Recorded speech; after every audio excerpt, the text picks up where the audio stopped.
प्रिय मित्रों, आज आपके सामने मैं सीरीज 34 को रख रहा हूं। सीरीज 34 दिल्ली सल्तनत से संबंधित है। मुझे पूरा विश्वास है कि मेरी कोशिश आपको लाभान्वित कर रही होगी। आइए अब हम लोग क्वेश्चन पर सीधे आते हैं और पहला क्वेश्चन आपके सामने आ चुका है और ये पहला क्वेश्चन कह रहा है कि गुजरात दिल्ली सल्तनत का एक समृद्ध प्रांत माना जाता था। इसकी समृद्धि का प्रमुख कारण क्या था? एक, इसके समृद्ध बंदरगाह और हस्तशिल्प। बी, इसके समृद्ध खनिज संपदा। सी, कुशल शासक। उपरोक्त में से कोई नहीं। तो अगर हम इसमें देखें, ध्यान दें, तो कह रहा है कि इसके समृद्ध बंदरगाह और हस्तशिल्प। तो इसका एग्जैक्ट आंसर तो यही है।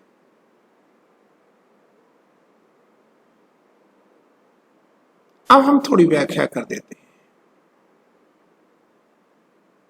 देखिए, कोई भी जो बंदरगाह नगर होता है या बंदरगाह स्टेट होता है, यहां से अंतरराष्ट्रीय व्यापार की परिस्थितियां मौजूद होती हैं।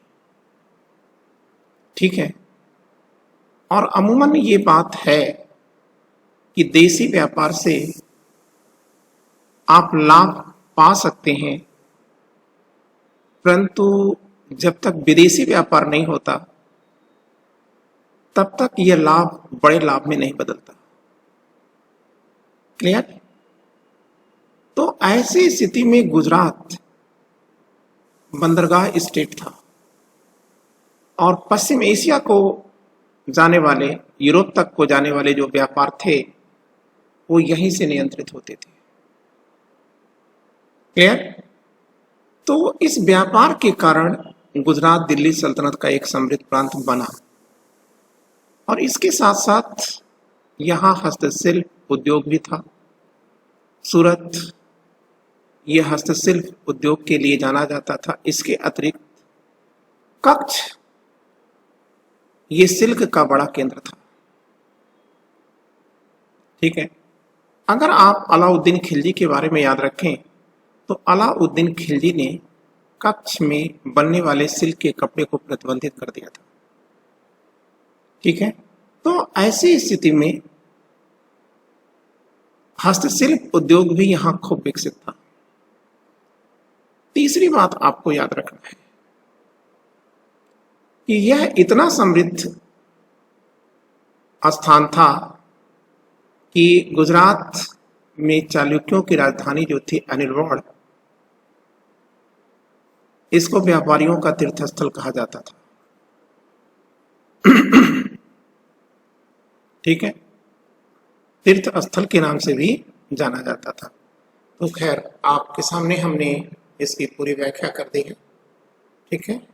अब जहां तक आता है कि इसकी समृद्ध खनिज संपदा, ठीक है, देखिए खनिज संपदा के दृष्टिकोण से गुजरात बहुत संपत्तिशाली नहीं है।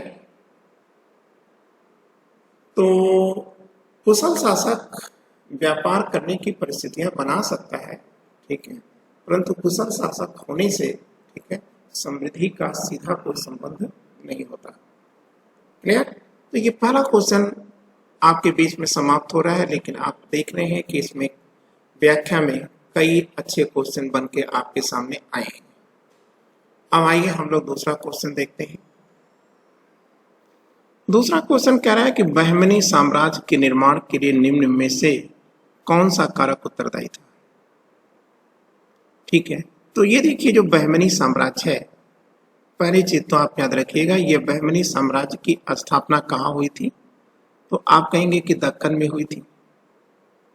किसने किया था? विदेशी मुसलमानों ने किया था। ठीक है। और इन विदेशी मुसलमानों का नेता कौन था? हसन गंगू, ठीक है, या बहमन शाह।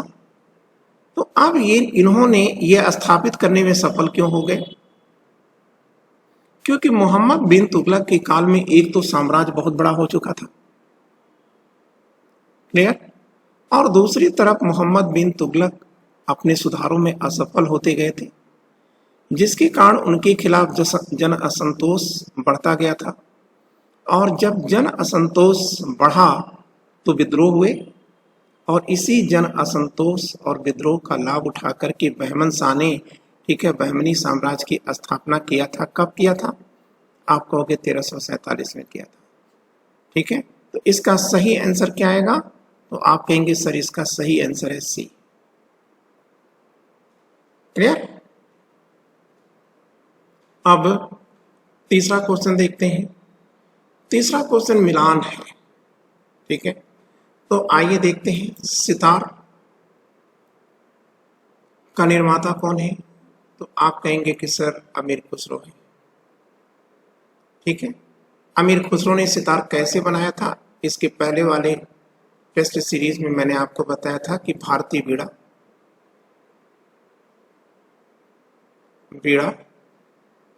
और ईरानी तंबूरा को मिला करके अमीर खुसरो ने सितार का निर्माण किया था, ठीक है ना। और अमीर खुसरो ही भारत फारस राग के जनक भी माने जाते हैं भारत के अंदर। तो इसका मतलब अमीर खुसरो से दो मैटर हो रहे हैं, ठीक है। भारत फारस राग अमीर खुसरो का है, सितार का निर्माण भी इन्होंने ही किया है। ख्याल का जनक किसे माना जाता है? हुसैन शाह सर्की को माना जाता है, ठीक है, क्लियर। और मल्हार का प्रस्तुतकर्ता, ठीक है, कौन है? आप कहोगे कि सर राजा मान सिंह है, ठीक है। तो ऐसी स्थितियों में इसका मिलान क्या होगा? ए के नीचे 2 आएगा, बी के नीचे भी 2 आएगा, क्लियर। और अब सी के नीचे 1 आएगा, ठीक है, सुल्तान हुसैन सर्की आएगा, ठीक है, मल्हार का 3 आ जाएगा। तो इसका मतलब हमारा जो आंसर आया वो क्या आएगा? बी आया, ठीक है। अब हम लोग फोर्थ क्वेश्चन को देखते हैं। फोर्थ क्वेश्चन क्या है? तो फोर्थ क्वेश्चन हमारा आ रहा है, ये भी मिलान से ही है, ठीक है। निम्न में से कौन सही सुमेलित है? निम्न में से कौन सही सुमेलित है? तो इसमें 1 आया अमीर खुसरो। अमीर खुसरो किसके समकालीन थे और किसके दरबार में रहते थे? तो आप कहोगे कि सर ये सही दे रहा है, ये मिला हुआ है, अमीर खुसरो अलाउद्दीन खिलजी के दरबारी थे। अब जियाउद्दीन बर्नी ये मोहम्मद बिन तुगलक के दरबार में रहते थे, और मोहम्मद बिन तुगलक ने बर्नी को कौन सी उपाधि दिया था? नदीम की उपाधि दिया था।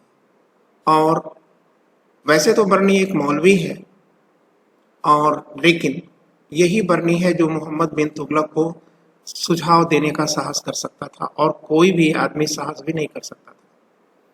जहां तक इब्न बतूता के सामने फिरोज शाह तुगलक लिखा हुआ है, ये गलत है,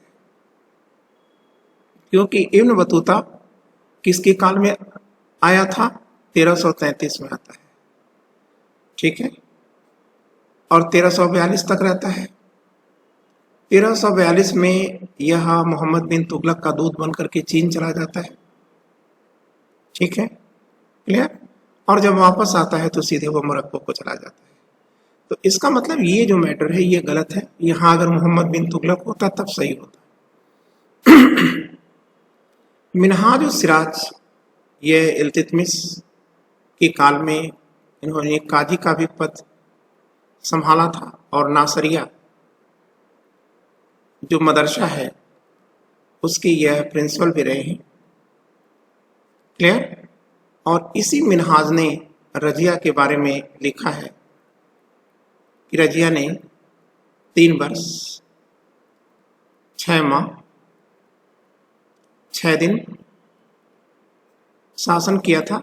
और ये भी बताते हैं कि रजिया एक योग्य शासिका थी, परंतु वह अगर अयोग्य सिद्ध हुई तो इसलिए सिद्ध हुई क्योंकि वह पुरुषों के समाज में एक स्त्री थी। ठीक है, तो मिनहाज के बारे में भी आपने देख लिया कि ये सही दिया हुआ है, तो ये भी सही है। तो इसका मतलब हमारा आंसर क्या आया? पूछ रहा है कौन सही सुमेलित है, तो ये तो सही है ही है, बी भी सही है, डी सही है। तो इसका मतलब हमारा क्या आएगा आंसर? यहाँ देखिए 1 2 3 लिखा हुआ है, ऐसा नहीं होना चाहिए था। तो यहाँ आप कह सकते हैं, ठीक है, इसको हम सही कर लेते हैं, ए फिर बी फिर डी। ठीक है, इसका मतलब 1 2 और 4 ये वाला पोर्शन हमारा सही है। ठीक है, इसको आप सही कर लीजिएगा, ए कर लीजिएगा, बी कर लीजिएगा, सी कर लीजिएगा। ठीक है ना, ये आपने मिला लिया। खैर इसे छोड़ दीजिए, अब ये चीज आपका हो गया। अब हम लोग 5वां क्वेश्चन देखते हैं, क्या कह रहा है 5वां क्वेश्चन। अलाई दरवाजा निम्न में से किसका मुख्य द्वार है? ठीक है, क्लियर, किसका मुख्य द्वार है ये पूछ रहा है। ठीक, तो कह रहा है जमात खाना मस्जिद। जमात खाना मस्जिद तो हो नहीं सकता। क्यों नहीं हो सकता? क्योंकि जमात खाना मस्जिद है कहाँ? ये भरतपुर में है। अलाई दरवाजा कहाँ है? आप कहोगे कि सर दिल्ली में है। और दिल्ली में कहाँ है? आप कहोगे सर कुतुब मीनार के प्रांगण में है। ठीक है, कुतुब मीनार को कहा ही जाता है, सॉरी अलाई दरवाजे को कहा ही जाता है क्या? कुतुब मीनार का प्रवेश द्वार। इसे गेटवे ऑफ कुतुब मीनार के नाम से जाना जाता है। ठीक है, क्लियर। तो इसका आंसर आपने कर लिया। इसका आंसर क्या आया? कुतुब मीनार आ गया। ठीक है, आइए अब हम लोग अगली बात करते हैं। छठा क्वेश्चन। छठा क्वेश्चन है अलबरूनी। अलबरूनी की किताब तहकीक हिंद है, या इसी को किताबुल हिंद भी कहते हैं, इसमें कोई प्रॉब्लम नहीं है आपको। ठीक है, ये सही है। ठीक, फिरदौसी की शाहनामा है, ये भी सही है। कुतबी की किताब ये लिखा है नीचे तारीख यामनी, और जियाउद्दीन बर्नी की किताब है तारीख फिरोज शाही। तो इसका मतलब कौन सुमेलित नहीं है? तो सी सुमेलित नहीं है और डी सुमेलित नहीं है। ठीक है, ये और ये गलत है, मतलब सी और डी गलत है। तो आपको यही चीज तलाशना भी था। तो ये देखिए ये आंसर आ रहा है यहाँ, डी आंसर इसका सही है। क्लियर। अब हम लोग 7th क्वेश्चन देखते हैं। 7th क्वेश्चन क्या है? 7th क्वेश्चन कह रहा है कि निम्न में से कौन सा तत्व वास्तुकला की तुर्क शैली की देन नहीं है? ठीक है, तो गुंबद है, मेहराब है, ठीक है, तोरण, तोरण नहीं है, क्योंकि यह दक्षिण भारतीय मंदिरों की अपनी विशेषता है। सज्जा आकृतियां हैं, तो आपने इसका आंसर कर लिया, तोरण हो गया। अब 8वां, निम्न में से कौन सा युग्म सही सुमेलित नहीं? ठीक, ये कह रहा है अलाई दरवाजा, ये तो अलाउद्दीन खिलजी द्वारा निर्मित है ही है। ठीक है, और जमात खाना मस्जिद ये बलबन का नहीं है। ठीक है, तो इसका मतलब ये गलत है। कुतुब मीनार इल्तुतमिश द्वारा पूरा कराया गया है। ठीक है, तो ये तो सही है। हिसार फिरोज शाह तुगलक द्वारा बसाया गया एक नगर है हरियाणा में। तो इसका आंसर क्या आया आपका? इसका आंसर आ गया आपका बी आ गया। अब यहाँ आपको लर्न कर लेना है, सीख लेना है। क्या सीखना है? कि जमात खाना मस्जिद यह किसके द्वारा बनवाया गया था? तो आप कहेंगे अलाउद्दीन खिलजी के बड़े बेटे खिज्र खां द्वारा यह निर्मित है। ठीक, 9वां देखते हैं। देखिए नीचे दिल्ली के 7 नगरों का नाम दिया गया है। ठीक है, स्थापना के अनुसार उनका सही क्रम निम्न में से क्या है। ठीक है, तो हम उसे सब लिख देते हैं कि दिल्ली का नाम कब, कैसे और कब कब बदला है। ठीक है, यहाँ पॉइंट वाइज बना के लिख देते हैं और आपके लिए तब मिलाना आसान हो जाएगा। फर्स्ट, पृथ्वीराज चौहान के समय दिल्ली किस नाम से जाना गया? राय पिथौरा के नाम से जाना गया। ठीक, उसके बाद पृथ्वीराज के जाते ही इस्लामिक राज्य स्थापित हो रहा है, तो अलाउद्दीन खिलजी ने इसे सीरी के नाम से विकसित किया। उसके बाद तुगलकों का काल आता है। गयासुद्दीन तुगलक ने इसे तुगलकाबाद के नाम से विकसित किया।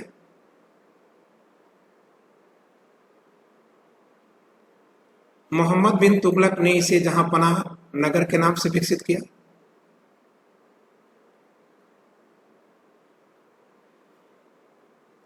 और फिरोज तुगलक ने इसे फिरोजाबाद के नाम से विकसित किया था। ठीक है, अब बात आती है कि शेरशाह सूरी के काल में इसे सूरमंडल कहा गया था। क्लियर?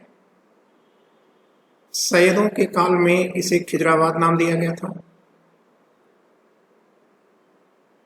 हुमायूं ने, मुगल बादशाह हुमायूं ने इसे दीन पनाह के नाम से विकसित किया था।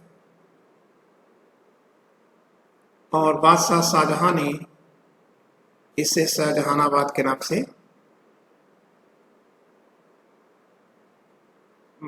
से विकसित किया। ठीक है, ये हमने दिल्ली कैसे कैसे बदला है, उसका नाम कैसे कैसे चेंज हुआ है, ये सब चीजें हमने लिख दिया है।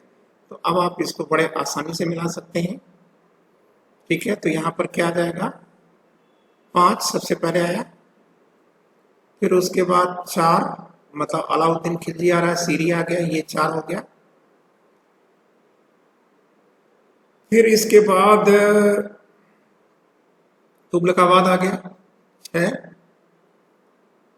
फिर उसके बाद मोहम्मद बिन तुगलक आते हैं जहां पनाह नगर, ये देखिए आ रहा है। फिर इसके बाद तुगलक आते हैं फिरोजाबाद। फिर इसके बाद खिजराबाद आएगा, मतलब 3 आएगा, 7 के बाद 3 आया। फिर उसके बाद 2 मुबारक शाह ने इसे मुबारकाबाद के नाम से विकसित किया था। ठीक है, तो ये चीज आपके सामने आ गई, ये सॉल्व हो गया। ठीक है, आप स्पेशली इसको जो है पोर्शन अभी हमने जो लिखा है, ये वाला जो पोर्शन है, ये आप जरूर याद रखिए। ये दिल्ली का बदलता हुआ नाम है। ठीक है, दिल्ली को कहा जाता है कि दिल्ली 7 बार उजड़ी और बसी है, तो ये देखिए। ठीक है, ये दिया हुआ है। 10वां आ जाइए। 10वां में भी मिलान दे रहा है, मिलाना है आपको, कैसे कैसे मिलाना है आप इसे देख लीजिए। दीन पनाह ये मुगल बादशाह हुमायूं द्वारा है। खिजराबाद सैयदों का है। सीरी ये खिलजियों का है, अलाउद्दीन खिलजी का। पिथौरा ये चौहान का है। जहां पनाह नगर ये मोहम्मद बिन तुगलक का है। ठीक है, ये भी आपका कंप्लीट हो गया। और अब इसको देखें या ना देखें कोई मतलब नहीं रह जाता। आगे चलते हैं हम लोग, 11वां क्वेश्चन देखते हैं। कह रहा है कि निम्न में से किसमें पहली बार 2 गुंबद का प्रयोग किया गया है? सिकंदर लोदी के मकबरे में किया गया है। ठीक है, और आप याद रखिएगा कि इसी मकबरे से प्रेरणा लेकर के मुगलों के मकबरों का निर्माण शुरू होता है। मुगलों के भव्य मकबरों की प्रेरणा किससे ली गई है? आप कहेंगे लोदियों के, ठीक है, स्थापत्य से ली गई है। क्लियर? अब हम लोग 12वां क्वेश्चन देखते हैं। ठीक है, कह रहा है कि निम्न में कौन मध्यकालीन भारत के प्रसिद्ध विधि वेत्ता होना चाहिए था? प्रसिद्ध विधि वेत्ता थे।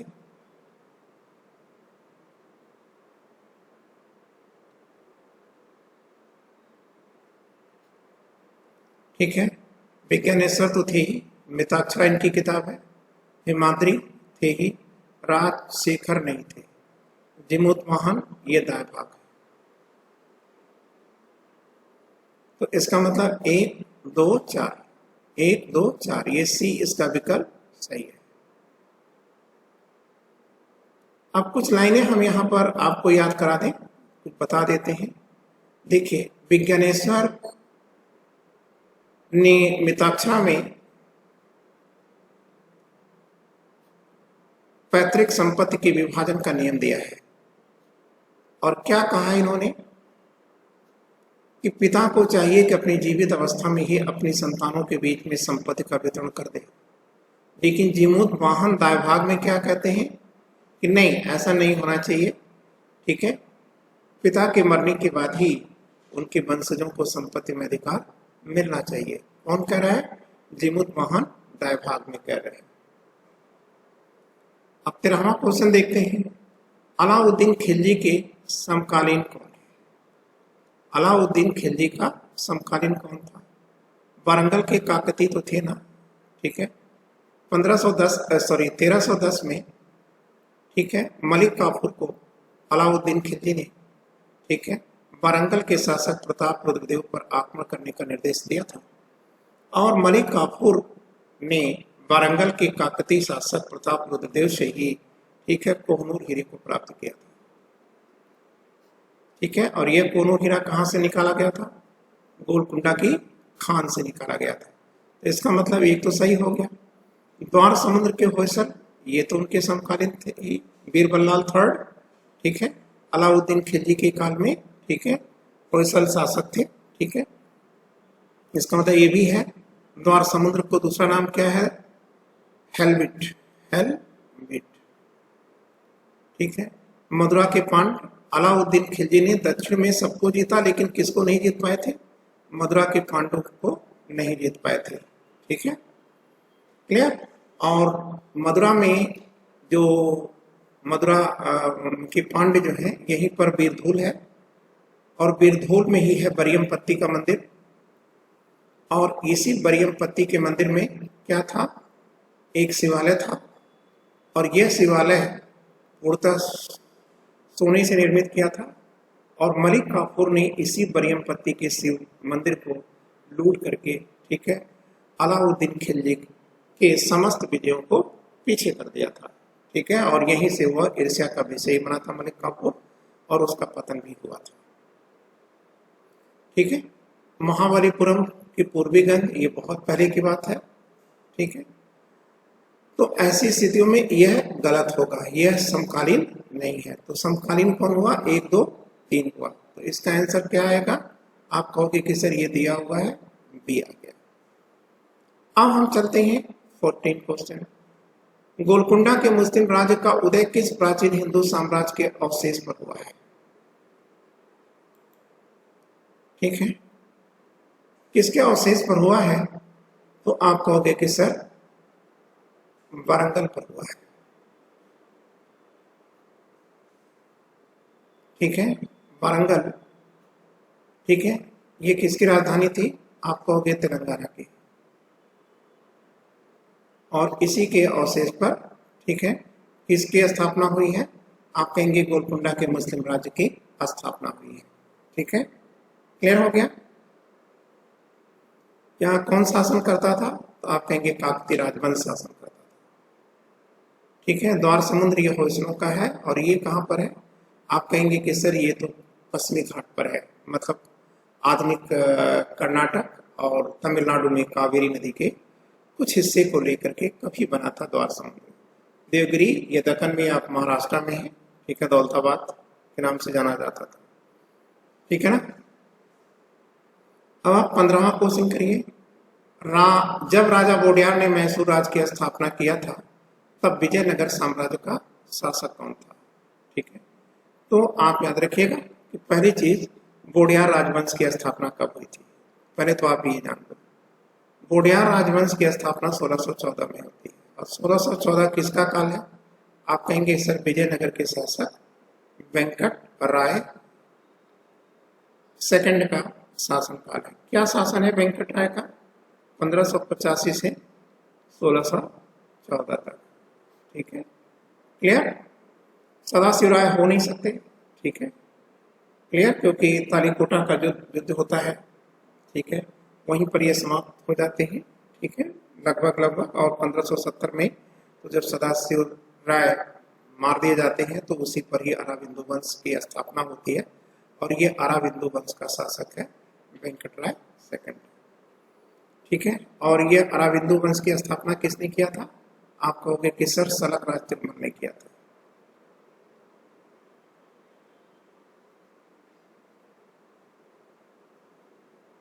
रंगदृति वेंकट के पूर्वज हैं।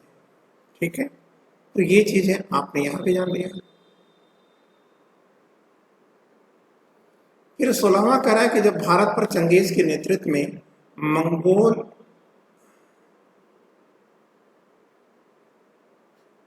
ये गलत हो गया है, मंगोलों द्वारा आक्रमण का संकट मंडरा रहा था, उस समय दिल्ली का सुल्तान कौन था?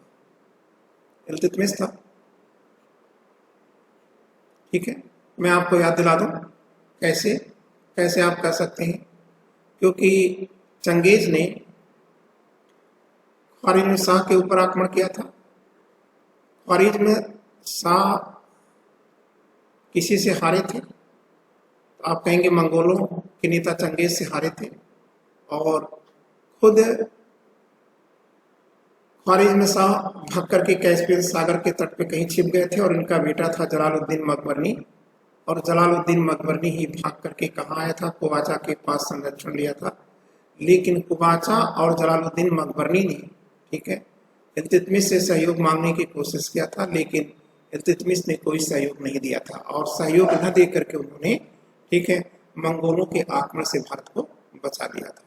क्योंकि यदि ये इल्तुतमिश इन लोगों का सहयोग करते तो निश्चय ही मंगोलों का आक्रमण होता, और इल्तुतमिश जानते थे कि वह मंगोलों के आक्रमण का सामना कर पाने की स्थिति में नहीं है। ठीक है, अब 17वां देखते हैं। किताब ए नवरस नामक पुस्तक किसने लिखी थी?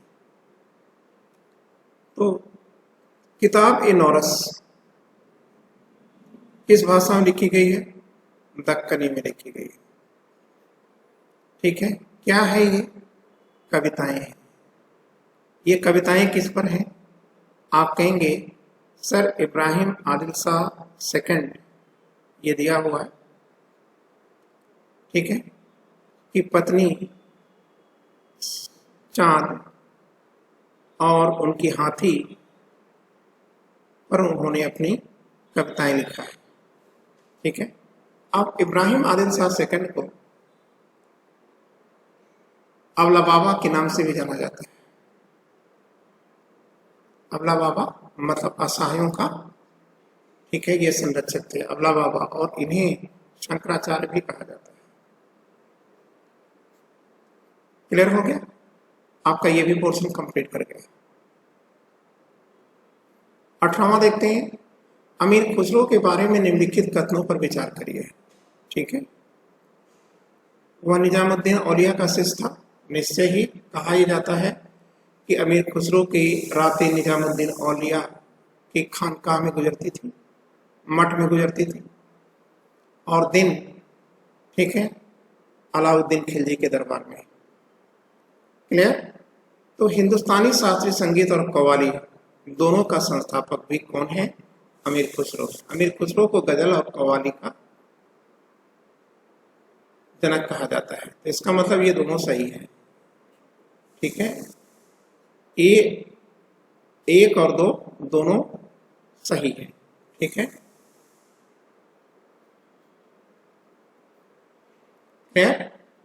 अब हम लोग देखते हैं 19 क्वेश्चंस। निम्नलिखित राज्यों में किसकी स्थापना राजा वोडेयार द्वारा की गई है? तो राजा वोडेयार ने मैसूर राजवंश की स्थापना किया था। कब किया था? तो आप कहेंगे कि इसे 1614 में किया था। ठीक है, और इसी मैसूर राजवंश पर 1761 में हैदर अली ने भी मैसूर राजवंश की स्थापना किया था। लेकिन 1614 से 1761 तक यहाँ वोडेयार वंश का शासन था। और 1761 से 1799 तक यहाँ हैदर अली और टीपू सुल्तान का शासन था।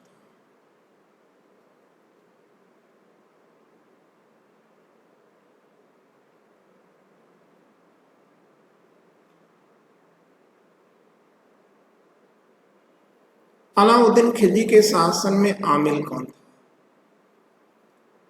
तो आप याद रखिएगा, राजस्व वसूल करने वाला सरकारी प्रतिनिधि था। पहले तो आप निशान लगा दीजिए। अब गांव स्तर के स्थानीय स्वामी को क्या कहा जाता था? आप कहेंगे कि सरखुद कहा जाता था, चौधरी कहा जाता था, मुकद्दम कहा जाता था। ठीक है। आप देखिए, जो व्यापारी है, जो अनाज का व्यापारी था, उसे कारवानी कहा जाता था। ठीक है। और जो विदेशी व्यापार करते थे उन्हें मुल्तानी कहा जाता था। मुल्तानी कहा जाता था। मुल्तानी लोग ये विदेशी व्यापार भी करते थे और सूद और सौदा दोनों का काम भी ये करते थे, और यही बैंकर भी थे। ठीक है। तो इस प्रकार से आपका ये 20वां क्वेश्चन भी हमने कंप्लीट कर दिया है। ठीक है। और आप मुझे अनुमति दें। नमस्ते। आपके स्टूडेंट कल की मेरी शुभकामनाएं।